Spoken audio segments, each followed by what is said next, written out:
신약성경 241페이지 로마서 2장 17절에서 29절까지 저와 여러분이 한 절씩 교독하도록 하겠습니다. 유대인이라 불리는 내가 율법을 의지하며 하나님을 자랑하며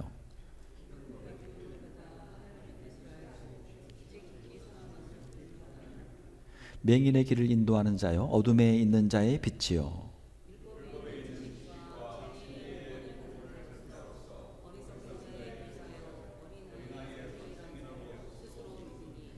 그러면 다른 사람을 가르치는 내가 내 자신은 가르치지 아니하느냐? 도둑질하지 말라 선포하는 내가 도둑질하느냐?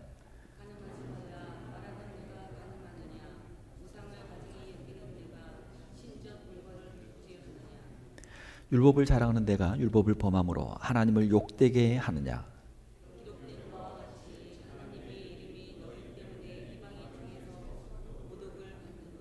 내가 율법을 행하면 할례가 유익하나 만일 율법을 범하면 내 할례는 무할례가 되느니라.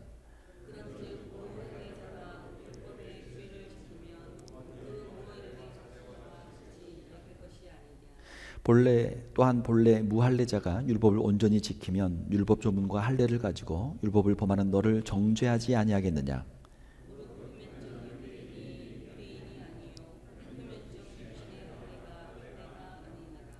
오직 이면적 유대인이 유대인이며 할례는 마음에 할지니 영에 있고 율법 조문에 있지 아니한 것이라. 그 칭찬이 사람에게서가 아니요 다만 하나님에게서니라. 아멘.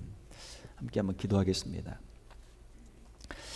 하나님 아버지, 이 시간 주의 말씀을 우리 함께 읽었습니다.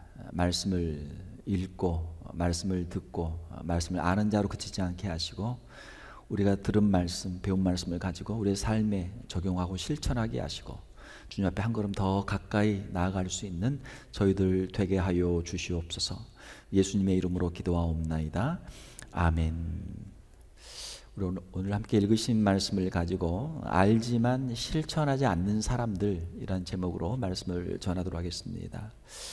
저희가 로마서 1장 1절부터 시작해서 우리가 로마서를 계속 읽고 있습니다. 로마서는 사도 바울이 로마 교회에 있는 성도들에게 보낸 편지죠.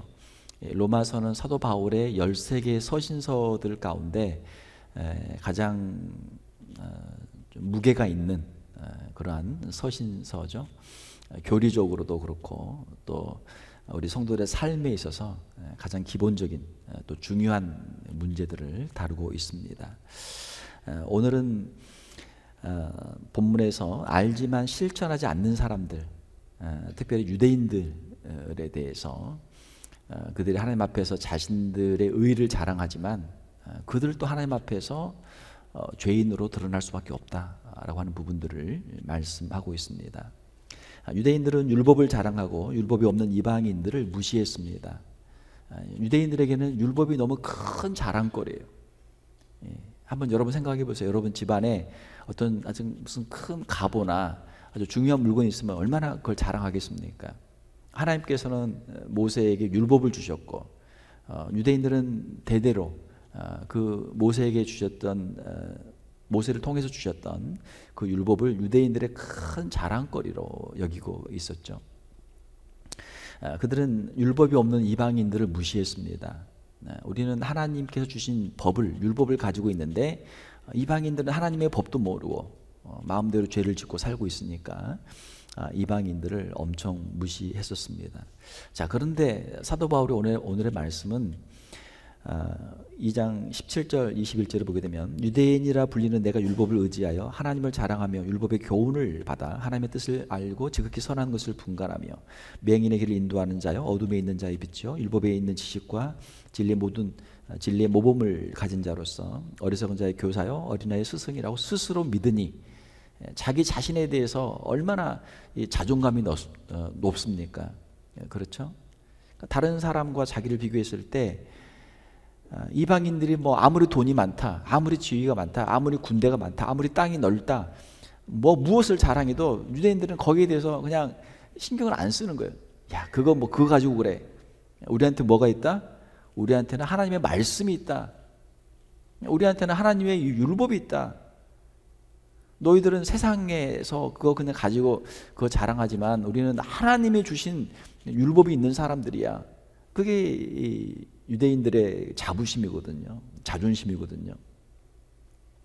자, 그렇게 자기를 스스로 자랑하는데, 자, 그러면 다른 사람을 가르치는 내가 내 자신은 가르치지 아니하느냐? 자, 하나님의 율법에 있는 것은 큰 자랑거리죠. 얼마나 좋은 일입니까? 자, 문제는 무엇입니까? 그 하나님의 율법을 가지고는 있지만 율법에 순종하지를 못했다는 거예요. 23절 24절을 보게 되면 율법을 자랑하는 내가 율법을 범함으로 하나님을 욕되게 하느냐? 율법이 있는 것이 자랑이 아니죠. 무엇을 자랑해야 됩니까? 우리가 하나님의 율법대로 살았다. 하나님의 말씀대로 살았다. 이것을 자랑해야죠. 기록된 바와 같이 하나님의 이름이 너희 때문에 이방인 중에서 모독을 받는도다. 유대인들은 율법을 자랑하지만 그들이 율법대로 살지 못하기 때문에 유대인들의 불순종과 범죄로 인하여 하나님께서 영광을 받기보다는 오히려 이방인들에게 욕을 먹고 있다. 이것이 사도 바울의 오늘의 말씀이죠. 자, 그러므로 로마서 2장 28절 29절에 있는 것처럼 무릇 표면적 유대인이 아니요 표면적 육신의 할례가 아니니라. 표면적이라고 하는 것은 밖으로 보이는, 겉으로 보이는 것이죠. 유대인의 혈통에서 태어나서 유대인의 옷을 입고 유대인처럼 하고 있는 모습, 이것을 하나님이 기뻐하시는 것이 아니고 오직 이면적 유대인이 유대인이며 할례는 마음에 할지니 영에 있고 율법 조문에 있지 아니한 것이라. 그 칭찬이 사람에게서가 아니요 다만 하나님에게서니라. 하나님께서 유대인들에게 율법을 주셨던 그 목적은 그들이 하나님의 뜻을 알고 하나님의 뜻에 순종하는 삶을 살기를 하나님이 원하셨던 것이죠. 그런데 실제로 유대인들은 율법은 자랑했지만 그들의 삶 속에서 하나님의 말씀에 온전한 순종의 삶을 살지 못했고, 특별히 무엇보다도 그들의 마음이 하나님께로부터 멀어져 있었기 때문에 하나님께 그들이 인정을 받지 못했다라고 하는 것입니다. 자신의 겉모습을 아무리 자랑해도 하나님께서는 그의 마음의 중심과 그의 모든 행위를 알고 계시기 때문에 율법을 어긴 유대인들은 하나님께 인정과 칭찬을 받을 수가 없었던 것이죠. 자, 비단 이것은 유대인들 뿐만이 아니라 오늘의 종교인들에게도 해당되는 그런 이야기들이죠. 각자 자기의 종교를 자랑하고 자기의 교리를 자랑합니다. 자, 그렇지만 그들이 아무리 좋은 말을 해도 그대로 다 살지 못하면, 그대로 지키지 못하면 어떻습니까? 다른 사람들에게 조롱을 받게 되는 것이죠. 교회도 마찬가지죠. 우리 기독교인들도 마찬가지죠. 하나님을 믿는다고는 하지만 세상 사람들의 기준에도 미치지 못하는 모습을 보일 때가 많잖아요. 하나님을 믿는다고 하지만 가만히 보게 되면은 하나님을 전혀 믿지 않는 사람처럼 행동하는 것들을 보게 될 때가 많습니다. 돈에 대한 탐욕, 또 자리에 대한 욕심, 그런 것들을 가지고 교회 안에서 서로 싸우고 분쟁하게 되면 세상 사람들이 뭐라고 이야기하겠습니까? 너희가 과연 하나님을 믿는 사람들이냐? 예수님이 너희한테 그렇게 하라고 가르치시더냐? 안 믿는 사람들도 다 알거든요. 예수님 하게 되면 예수님이 이 땅에 오셔서 십자가를 지셨고 예수님의 말씀은 서로 사랑하라, 서로 용서하라, 서로 화목하라, 이것이 예수님의 말씀인 것을 안 믿는 사람들도 다 안단 말이에요. 그런데 우리가 교회라는 이름을 가지고 교회에서 목사네, 장로네, 뭐 여러 가지 직분을 가지고 거기서 서로 그냥 고소하고 서로 싸우고 하게 되면 안 믿는 사람들은 뭐라고 그래요? 야, 이게 교회냐? 예수님이 너희들 그렇게 하라고 가르치더냐?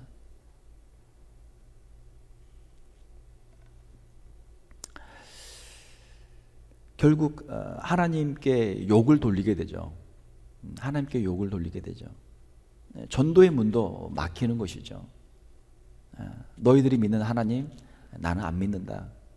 너희들이 그렇게 하는 교회, 나는 안 간다. 이것이 이제 오늘날 참 너무나 안타까운 그런 우리 현실의 모습이죠.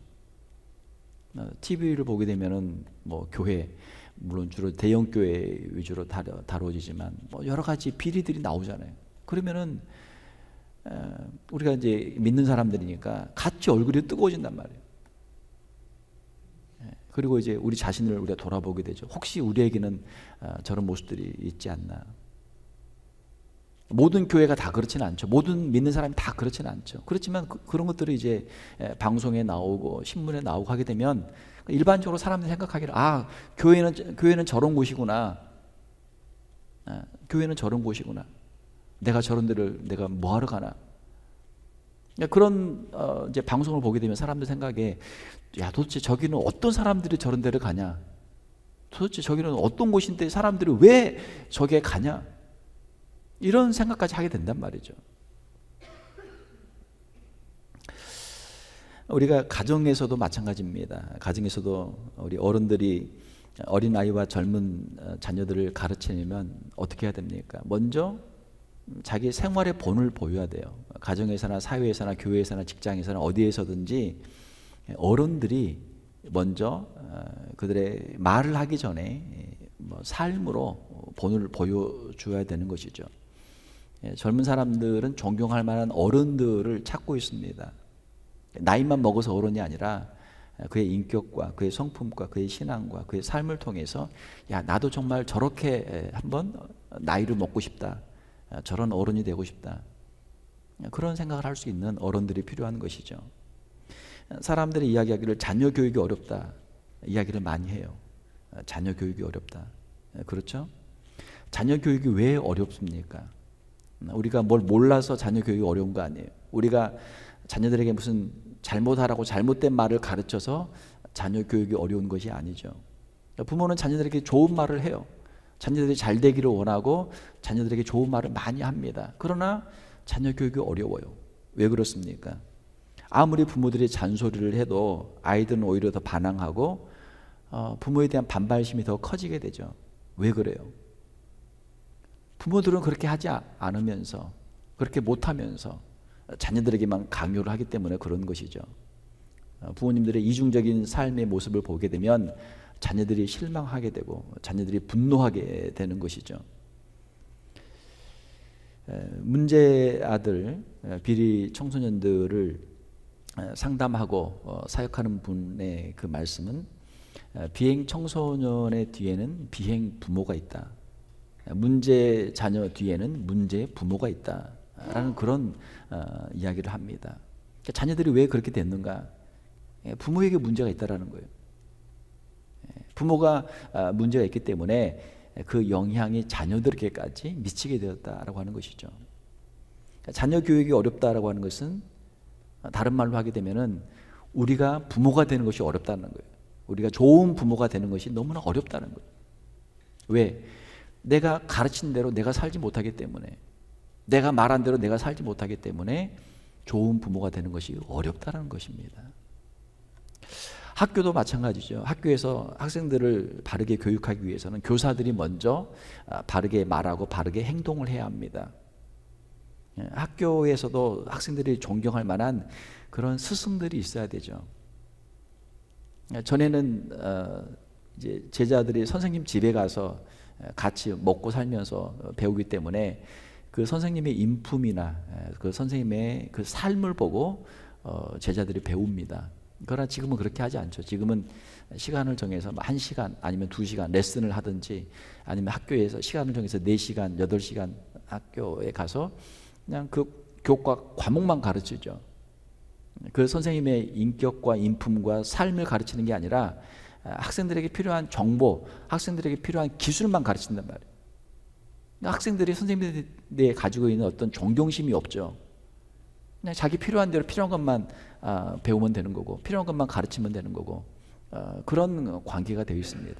인격적인 관계가 없어요.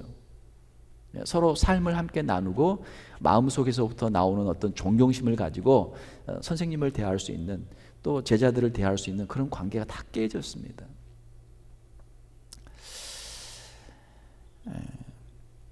우리가 오늘 본문의 말씀을 보면서 유대인들 참 이율배반적이다. 그래서 예수님한테 책망을 받았지. 야, 바리새인들 그렇게 잘난 체 하더니 그들의 삶을 보니까 너무나 참 이율배반적이고 너무나 엉터리 아니냐. 우리가 다른 사람들에 대해서는 우리가 쉽게 이야기를 할 수 있어요. 자, 그러면 우리 자신은 어떻습니까? 우리는 어떻습니까? 다른 사람들을 비판하고 비난하기 이전에 우리 자신의 허물을 먼저 발견할 수 있는 사람들이 되어야 될 줄로 믿습니다. 다른 사람들의 허물을 찾는 그 시간에 우리 자신의 허물을 먼저 찾고 그것을 고칠 수 있는 사람들이 되어야 될 줄로 믿습니다. 마태복음 7장에 보게 되면 예수님께서 제자들에게 남을 비판하지 말라 말씀하셨죠. 비판을 받지 아니하려거든 비판하지 말라. 어찌하여 형제의 눈 속에 있는 티는 보고 내 눈 속에 있는 들보는 깨닫지 못하느냐. 티는 이 아주 작은 톱밥 같은 거죠. 이 들보라고 하는 것은 집을 지을 때 사용하는 큰 나무들이죠. 큰 통나무 같은 것들이죠. 보라, 내 눈 속에 있는 내 눈 속에 들보가 있는데 어찌하여 형제에게 말하기를 나로 내 눈 속에 있는 티를 빼게 하라 하겠느냐. 외식하는 자여, 먼저 내 눈 속에서 들보를 빼어라. 그 후에야 밝히 보고 형제의 눈 속에서 티를 빼리라. 우리가 뭐 이제 방송에서나 신문에 보게 되면은 이제 정치인들이 서로를 이렇게 비판하고 비난하는 것들을 많이 보게 돼요. 그러니까 비판하고 비난하는 것들을 보게 되면 속이 시원할 때가 많습니다. 야, 그렇지, 저 사람들 진짜 나쁜 놈들이구나. 그런데 또 이쪽에서 이렇게 이쪽 비판하는 걸 보면은 또 이쪽 사람들 말도 서로 맞는단 말이에요. 그러니까 서로 이 문제가 많은 사람들이죠. 정권이 바뀌면 또 이게 자리가 역전돼서 서로에 대한 비판과 비난이 끝이 없잖아요. 참, 우리가 그 투표를 할 때, 선거를 할 때도 사람들이 제시하는 긍정적인 뭔가 이거를 보고 이제 투표를 해야 되는데, 사람들은 투표장에 나가게 되면 자기의 어떤 비전이나 자기의 계획들을 제시하는 것보다 다른 사람에 대한 비판과 비난을 더 많이 하게 돼요. 사람들이 가지고 있는 사람이 어떤 힘, 동력을 어디에서 끌어오는가? 우리가 사랑해서 어떤 애정에서 그것을 원해서 그것을 우리가 후원하고 서포트하고 그걸 지지할 수도 있지만, 반대로 우리 안에 있는 어떤 분노, 우리 안에 있는 어떤 적개심, 우리 안에 있는 그런 남을 향한 비판과 비난에 대한 그 열망도 크거든요. 부정적인 에너지가 있는데 이게 더 클 때가 많단 말이에요. 우리가 사랑하는 사람을 위해서 희생하고 죽을 수도 있지만, 내가 너무나 미워하는 사람, 싫어하는 사람을 위해서 그 싫어하는 사람 때문에 그 사람을 죽이기 위해서는 내가 내 자신의 생명까지도 버리는 그런 사람들이 더 많단 말이에요. 그러니까 좋은데 긍정적인 것을 위해서 에너지를 쓰는 사람보다 부정적인 것 때문에 그 분노와 거기에 대한 미움 때문에 거기에 대해서 에너지를 쓴 사람들이 훨씬 더 많아요. 그래서 정치인들은 이제 그런 것들을 이용하는 거죠. 상대방에 대해서 비판하고 비난하고 하게 되면 그 사람이 밉기 때문에 할 수 없이 자기를 찍어준단 말이에요. 다른 사람을 칭찬하는 것보다는 다른 사람에 대한 비판과 비난이 사람들에게 더 호소력이 있고 자기에게 더 많은 유익을 준다는 것을 정치인들이 이용하는 거죠.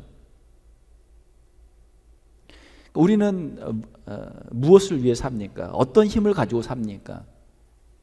우리가 긍정적인 방향을 위해서 우리 자신의 인생을 우리가 사용할 수도 있죠. 그러나 안타깝게도 더 많은 사람들은 부정적인 것 때문에 거기에 매여서 그것 때문에 자기의 인생, 자기의 시간과 자기의 돈과 자기의 에너지를 낭비하며 허비하며 사는 사람들도 많이 있단 말이에요. 자, 우리 기독교는 어떤 종교입니까? 우리 기독교는 남을 비판하고 비난하는 종교는 아니죠. 예수님이 말씀하셨잖아요.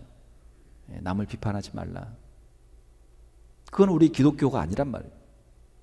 율법을 가지고 남을 비판하고 비난하는 것은 율법주의죠. 유대인들이 하는 거죠. 예수님께서도 책망하시고 사도 바울도 오늘 말씀하고 있는 이러한 모습들은 유대인들이 하는 거죠. 유대교가 하는 거죠. 우리 기독교는 아니란 말이에요. 그런데 안타깝게도 우리 기독교에 대해서도 사람들이 오해를 많이 해요. 우리 기독교를 유대교처럼 믿는 사람들이 많단 말이에요. 성경에 있는 말씀들을 가지고 또 자기가 정해놓은 어떤 기준들을 가지고 다른 사람들을 비판하고 비난하기 위해서 하나님의 말씀을 이용하는 사람들이 많단 말이에요. 이건 기독교가 아닙니다. 이건 기독교가 아니에요. 기독교는 무엇입니까? 기독교는 복음이죠. 기독교는 율법이 아니라 복음이죠. 복음은 무엇입니까? 자신의 허물을 먼저 돌아보고, 예수님 말씀처럼 자신의 허물을 먼저 돌아보고 자신의 연약함을 주님 앞에서 회개하는 것이 우리 기독교인 줄 믿습니다. 기독교는 회개의 종교예요. 왜 회개를 합니까? 내 자신을 내가 하나님의 말씀 앞에서 성령님의 그 인도하심 안에서 내 자신을 내가 발견했고 내가 얼마나 부족한 사람인 것을 깨달았기 때문에 회개하는 거예요. 회개할 때 하나님의 은혜가 임하게 되는 줄 믿습니다. 그래서 이것이 기독교예요. 다른 사람을 비판하고 비난하는 것은 기독교 아닙니다. 우리 자신을 하나님의 말씀 앞에 비추어서 우리 자신이 먼저 엎드리고 우리 자신이 주님 앞에 회개하는 것이 기독교예요. 그리고 우리가 다른 사람들을 보게 되면 어떻습니까? 뭐 나나 저 사람이나 별 다를 바가 없죠. 나도 부족하고 연약한 사람이고 저 사람도 부족하고 연약한 사람이에요. 다른 사람의 허물을 보고 그들을 비판하고 비난하는 것이 아니고 그들을 불쌍히 여기고 그들을 용서하고 그들을 위해 기도하고 그들을 사랑하는 것이 기독교인 줄 믿습니다. 그렇죠?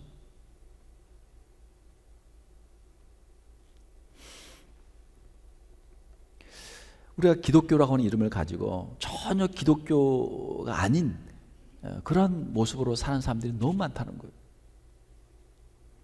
사도 바울은 오늘 그것을 유대인들에게 이야기하고 있는 것이죠. 말씀을 맺겠습니다. 사랑하는 성도 여러분, 우리 성도들은 다른 사람들을 우리가 보고 허물을 보고 함부로 지적하고 다른 사람들을 가르치려고 하기 이전에 먼저 우리 자신들을 돌아보는 사람들이 되어야 될 줄로 믿습니다. 우리 자신들을 먼저 돌아봐야 돼요. 그리고 우리 자신의 연약함과 부족함을 우리가 깊이 절감하고 주님 앞에서 회개할 수 있는, 주님 앞에 엎드려 기도할 수 있는 우리 사람들이 되어야 될 줄로 믿습니다. 자, 그때 우리 주님의 십자가의 은혜가 우리에게 임하게 되죠. 이것이 기독교예요. 예수님의 십자가의 은혜를 우리가 더 깊이 체험하고 주님의 사랑과 은혜를 우리 심령 가운데 우리가 충만하게 채울 수 있는 것이죠. 율법으로 다른 사람들을 함부로 비판하고 정죄하지 말고 주님의 마음을 가지고 다른 사람들을 불쌍히 여기고 우리의 말과 행동에 있어서 주님의 자비와 은혜를 베풀 수 있는 우리 성도들이 되어야 될 줄로 믿습니다.